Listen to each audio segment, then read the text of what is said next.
গতকালকে জুম্মার নামাজের পরে জুলাই গণ অভ্যুত্থানের সংগ্রামী তরুণ আমাদের সকলের পরিচিত এবং গত 15 মাসে দেখেছেন যে জুলাই গণ অভ্যুত্থান পরবর্তী সময়েও জুলাইয়ের স্পিরিটকে ধারণ করে রাজপথে সবসময় যিনি জোরালোভাবে প্রতিবাদ করে গিয়েছেন, যে কোনো অন্যায় অনিয়মের বিরুদ্ধে সবসময় সোচ্চার ছিলেন আমাদের সহযোদ্ধা ওসমান হাদি গতকাল জুম্মার নামাজের পরে দুর্বৃত্তদের গুলিতে গুরুতর আহত হয়েছে।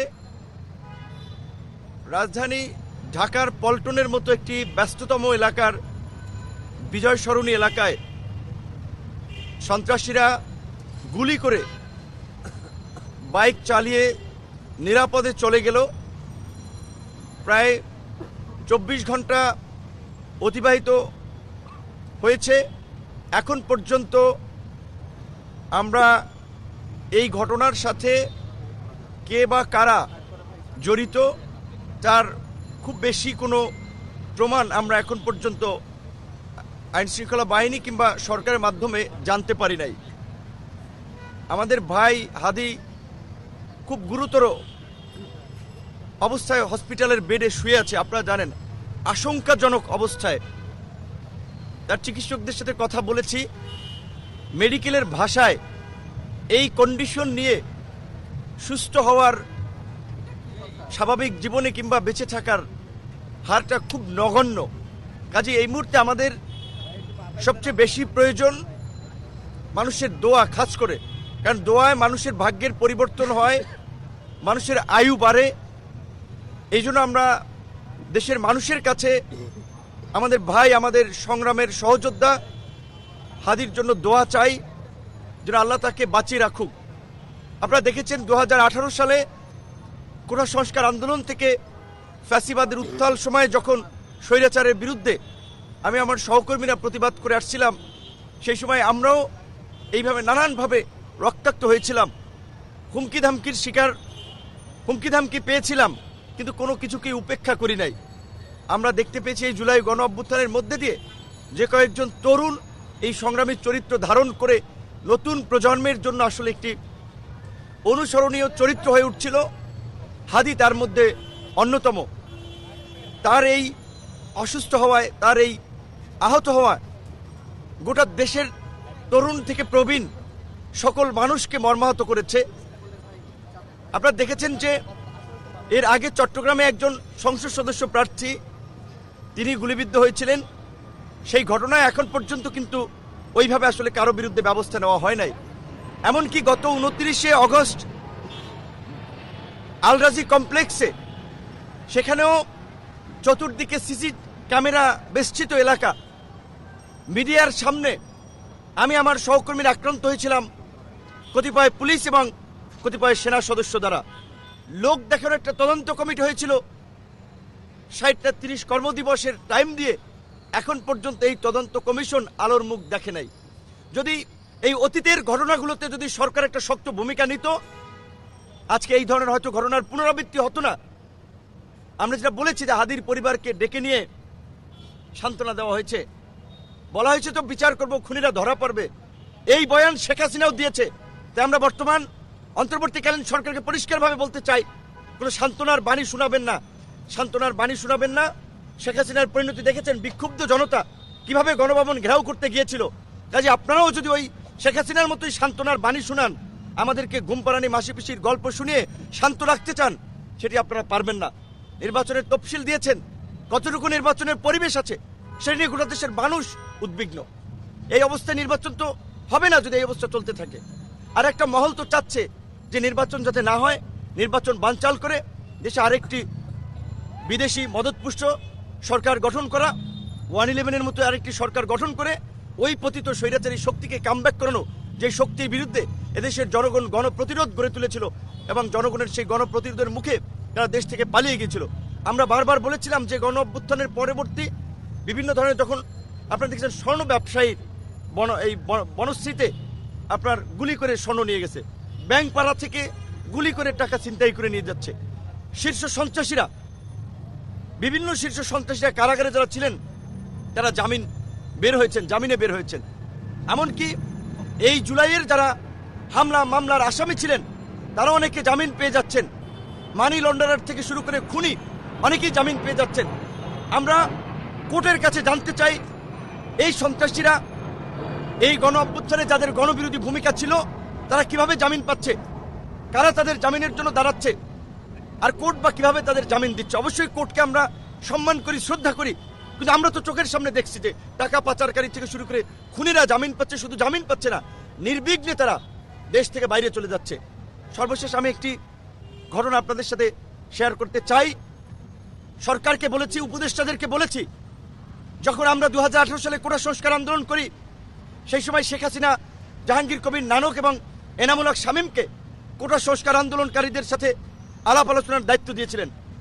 তারা গল্পের ছলে আমাদেরকে বলেছিলেন 2006 সালে বিএনপির ক্ষমতার শেষ দিকে তারা কিভাবে 28 অক্টোবরে ওই লগি বৈঠার তাণ্ডব থেকে শুরু করে দেশে অস্থিতিশীল পরিস্থিতি সৃষ্টি করেছিল, কিভাবে সীমান্তের ওই পার থেকে এই পার ঢুকে সিম পাল্টিয়ে তাদের নেতাকর্মীদের সাথে যোগাযোগ করে নাশকতা করেছিল এবং সেখানে কিভাবে সহযোগিতা করেছিল বিএসএফ তথা আমাদের এই প্রতিবেশী দেশের গোয়েন্দা সংস্থা। তো আজকে এই যে দেশে অঘটনগুলো ঘটছে এবং এই অপকর্ম করে কিন্তু অনেকেই সীমান্ত দিয়ে পার হয়ে যাচ্ছে এবং সীমান্ত দিয়ে ঢুকছে। কাজেই সীমান্তে কঠোর একটা নজরদারি ব্যবস্থার পাশাপাশি দেশের অভ্যন্তরীণভাবে আমরা মনে করি যৌথ বাহিনীর একটা সাঁড়াশি অভিযান পরিচালনা করা দরকার।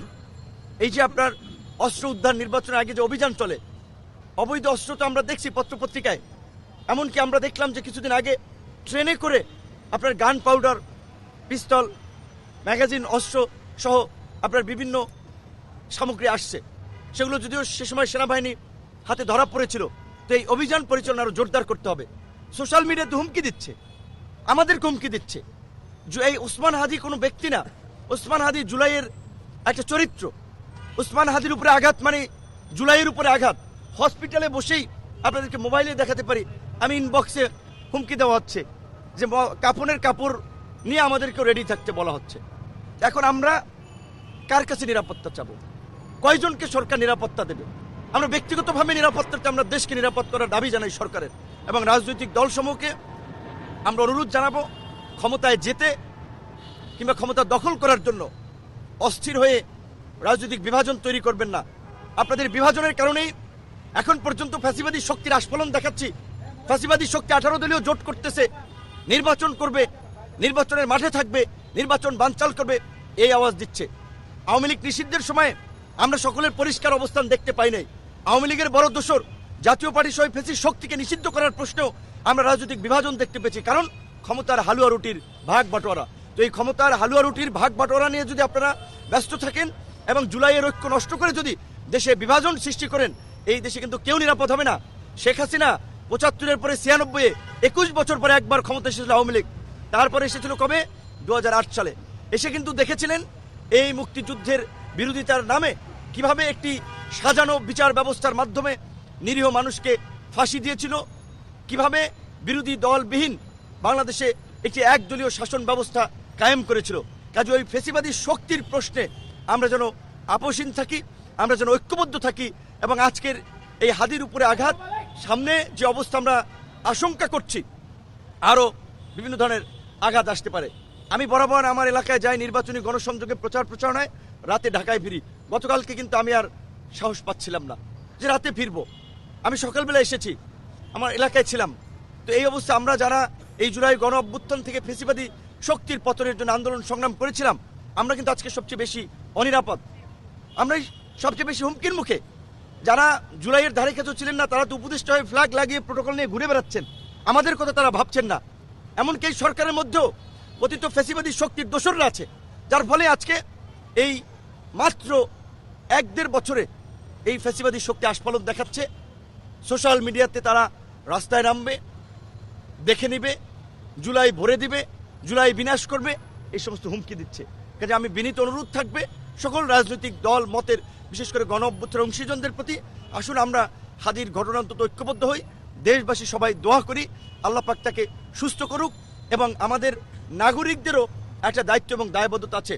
যখন একটা মোটর বাইক গুলি করে পালাচ্ছিল, একটা পিস্তলে কয়টা তার সাথে গুলি থাকতে পারে, কয় রাউন্ড গুলি থাকবে? 2টা 4টা 6টা 8টা 10টা 8টা 10টা গুলি দিয়ে কয়টা মানুষকে মারতে পারবে? কাজে আমরাও যেন এই ধরনের ঘটনা দেখলে আমরা যেন যার যা কিছু আছে তাই নিয়ে পাকড়াও করে যেন আমরা ধরার চেষ্টা করি। যখন একটা গণপ্রতিরোধ আমরা গড়ে তুলতে পারবো, এই ধরনের ঘটনা আর কেউ ঘটাতে সাহস পাবে না। ঢাকা শহরের বাড়িওয়ালা থেকে শুরু করে আপনার সিএনজি ড্রাইভার বলেন, বাসের ড্রাইভার বলেন, চায়ের দোকানদার বলেন, আমরা যেন চোখ কান খোলা রাখি কোন জায়গায় কে কে আলোচনা করছে। যারাই এই ধরনের নাশকতা কিংবা এই ধরনের কোনো ষড়যন্ত্রমূলক আলাপ আলোচনা করছে, গণধোলাই দিয়ে থানা পুলিশকে খবর দিয়ে থানা পুলিশে দেবেন। পুলিশের পাশাপাশি প্রশাসনের পাশাপাশি আমাদের এই সময় জুলাইয়ে যেমনিভাবে আমরা ঐক্যবদ্ধ হয়ে ফ্যাসিস্ট শক্তিকে পরাজিত করেছিলাম, এই সময় আমাদের একটা বড় নাগরিক দায়বদ্ধতা আছে। আমাদের সচেতনতার মাধ্যমে এই দুর্বৃত্তদেরকে প্রতিহত করতে হবে। মনে রাখবেন, একজন সন্ত্রাসী পালিয়ে যাচ্ছে, সে আরও অনেকগুলো অঘটন ঘটাবে। আর যদি আমরা ঝুঁকি নিয়েও তাদেরকে ধরতে পারি, তাহলে বাকিদের মধ্যেও একটা আতঙ্ক যাবে, মেসেজ ছড়াবে। বিশেষ করে হাদির ঘটনার সময় আমি দেখেছিলাম আমাদের দুজন, আমি সিসিটিভির ফুটেজে দেখেছিলাম দূর থেকে বোধহয় আমাদের দুজন পুলিশ সদস্যের ভাইরা গুলির শব্দ শুনে ছুটে গিয়েছিলেন, কিন্তু বেশি দূর তারা আগান নাই। আমি দেখেছি, আপনার সিসিটিভির ফুটেজ তো দেখেছেন, তাদের হাতে তো বন্দুক আছে। এই ধরনের ঘটনা ঘটলে তো তাদের দ্রুত আপনার যাওয়া উচিত যে কোথায় কি হচ্ছে। তো কাজে আইন শৃঙ্খলা বাহিনীর দায়িত্বে যারা আছেন তাদেরকে অবশ্যই সরকার সেইভাবে দিক নির্দেশনা দিবেন যেন তারা যে কোনো পরিস্থিতিতে একটা কঠোর ভূমিকা পালন করতে পারে, দায়িত্বশীল ভূমিকা পালন করতে পারে। এবং এই হাদির ঘটনাকে কেন্দ্র করে এই ঘটনায় আমি মনে করি এটা কোনো বিচ্ছিন্ন ঘটনা নয়, কোনো শুধুমাত্র একটি সন্ত্রাসী ঘটনা নয়, এর সাথে অনেক চক্র জড়িত থাকতে পারে। এর পেছনে কারা জড়িত সেই ঘটনার আদ্যপ্রান্ত খুঁজে বের করতে হবে এবং পরবর্তীতে যেন এই ঘটনা না ঘটে সেই জন্য আমি মনে করি যে আগামীকালকে থেকেই অন্তত কিংবা সরকার সিদ্ধান্ত নিয়ে একটা যৌথ বাহিনীর সাঁড়াশি অভিযান পরিচালনার মাধ্যমে জনমনে কিছুটা স্বস্তি ফিরিয়ে আনবে এবং সরকার যে তফসিল ঘোষণা করেছে প্রার্থী সমর্থকদের নিরাপত্তার বিষয়টি সরকার আমলে নিবে। আমি আপনাদের সকলকে ধন্যবাদ জানিয়ে দেশবাসীর কাছে দোয়া চেয়ে আমার সংক্ষিপ্ত প্রতিক্রিয়া শেষ করছি। আল্লাহ। অসংখ্য তরুণ রয়েছে, প্রত্যেককে তাদের একজনকে আঘাত করা মানে তো জুলাইয়ের আঘাত। আর তারা তো শুরু থেকেই এই জুলাইয়ের বিরুদ্ধে একটা শক্তিশালী অবস্থান নিয়ে জুলাইকে ধুলোয় মিশিয়ে দেবে এই ধরনের হুমকি দামকি দিয়ে আসছে। আমাদের ব্যক্তিগত নিরাপত্তার চেয়ে আমরা চাই রাষ্ট্রকে একটা নিরাপত্তার মধ্যে নিয়ে আসুক, সমাজের সকল শ্রেণী পেশার মানুষের নাগরিকত্ব নিশ্চিত করুক। আর স্বরাষ্ট্র উপদেষ্টা প্রকৃত অর্থে বলতে গেলে স্বরাষ্ট্র উপদেষ্টা এবং আইজিপির বিরুদ্ধে অভিযোগ যে তিনি আপনার ফেসিবাদের দোসর ছিলেন, ছাত্র দলের নেতা, সাবেক বিএনপি নেতা পিন্টুর হত্যাকাণ্ডের সময় তিনি আপনার এসবির দায়িত্বে ছিলেন, সেই সময় এই আপনার বিডিআর পিলখানার হত্যাকাণ্ডে তার সংশ্লিষ্টতা উঠে এসেছে। স্বরাষ্ট্র উপদেষ্টার ব্যক্তিগতভাবে তিনি আন্তরিক মানুষ, সজ্জন ব্যক্তিত্ব, সহজ সরল মানুষ, কিন্তু এই রকমের ব্যক্তি দিয়ে স্বরাষ্ট্র মন্ত্রণালয় চলে না। গণ অভ্যুত্থান পরবর্তী সময়ে আমরা আইন শৃঙ্খলা বাহিনীর প্রতি যে ভূমিকাটা আমরা প্রত্যাশা করেছিলাম স্বরাষ্ট্র মন্ত্রণালয়ে, সেইটা আমরা দেখি নাই। এবং এই উপদেষ্টা দায়িত্বে থাকলে নির্বাচন পর্যন্ত আমরা যাইতে পারি কিনা সেটা নিয়ে আমাদের সন্দেহ আছে। কাজে আমরাও সরকারের সাথে আলাপ আলোচনা করে সরকার যদি কার্যকর পদক্ষেপ না নেয় তাহলে তো আমাদের যে ধরনের পদক্ষেপ নেওয়ার আমাদেরকে তো সেটা নিতেই হবে। তবে আশা করি সরকার রাজনৈতিক দলের সাথে সংলাপ করার মধ্যে দিয়ে তাদের ঐক্যবদ্ধ করে এই পরিস্থিতি কিভাবে মোকাবেলা করা যায় তার একটা পথ তারা আমাদের সামনে উপস্থাপন করবে। ধন্যবাদ। না, মোটা দাগে তার অবস্থা ক্রিটিক্যাল। মেডিকেলের ভাষায় এই ধরনের ঘটনা থেকে, ইনসিডেন্ট থেকে ফিরে আসাটা খুব রেয়ার কেস, কিন্তু একেবারেই যে নাই সেটা না, খুব রেয়ার কেস। তাই আমরা বলছি যে আল্লাহর কাছে দোয়া করেন, মানুষের দোয়ায় ভাগ্যের পরিবর্তন হয়, আয়ু বাড়ে। কাজে আল্লাহ পাক যেন তার আয়ু যদি না থাকে তাকে যেন আরো আয়ু বাড়িয়ে আমাদের মাঝে যেন তাকে সুস্থ করে আবার ফিরিয়ে আনেন, আমরা সেই দোয়া করি। তার শারীরিক অবস্থা তো আগের মতোই আমরা জানি, স্থিতিশীল পর্যায়ে। আসলে মূলত এই আপনার সেনাকুঞ্জের যেদিন গিয়েছিলেন সেদিন থেকেই তার অবস্থাটা আসার পর থেকেই অবনতির দিকে, একটু ইমপ্রুভ হচ্ছে আবার অবনতি হচ্ছে। তার জন্য তো আমাদের দোয়া সবসময় আছে। এখন আসলে দুটো ঘটনায় এই এবার ক্যারে শোক নিয়ে আমাদের আসতে হচ্ছে। একদিকে আমাদের সকলের প্রাণপ্রিয় নেত্রী, আমাদের পছন্দের মানুষ, বাংলাদেশের মানুষের ভালোবাসার নেত্রী বেগম খালেদা জিয়া, তার মধ্যে আরেকটা আমাদের এই অসুস্থতা, এই কষ্টের মধ্যে আরেকটা ঘটনা যে হাদির ঘটনাটি। আল্লাহর কাছে দোয়া করি দুজনকে আল্লাহ পাক